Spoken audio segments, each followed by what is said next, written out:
Hi friends, welcome to Jaya's garden. இன்னைக்கு school விட்டு உள்ளேயே போகலைங்க, வீட்டுக்குள்ளே போகலைங்க. இங்கே பாருங்கள், நான் சொன்னேன்ல இலையினுடைய நுனி வரைக்கும் நிறைய காய்கள் கிடக்குதுன்னு சொல்லி நான் வீடியோ போட்டலைங்க. இங்கே பாருங்களேன், பார்த்தாவே உங்களுக்கே தெரியும். இந்த கொப்பில் தான் வந்து, இந்த கிளையில் தான் வந்து நுனியெல்லாம் அவ்வளோ நெல்லிக்காய்.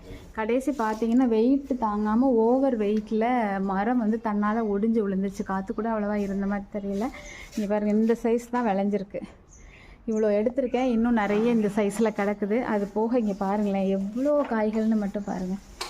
ஒவ்வொரு கிளையிலையும் இவ்வளோ காய்கள் இருந்துச்சுன்னா எப்படி வெயிட்டு தாங்கும்? ஸோ இது பத்தாதுன்னு இன்டோர் பிளான்ட் எல்லாம் நிறைய சேதமாயிடுச்சு. செம்பருத்தி எல்லாமே சேதமாயிடுச்சு. ஓகே ஃப்ரெண்ட்ஸ், இங்கே பாருங்கள் எந்த இடத்துல உடஞ்சிருக்குன்னு. பெரிய கிளை, அதிகமான காய், அதிகமான இல்லை, காய் இருந்ததே இந்த சைடு மட்டும்தான். அந்த பக்கம்லாம் காய் அவ்வளோவா இல்லை, டேமேஜ் ஆகிடுச்சு. ஸோ உங்ககிட்ட காமிக்கணும்னு தோணுச்சு. Okay friends.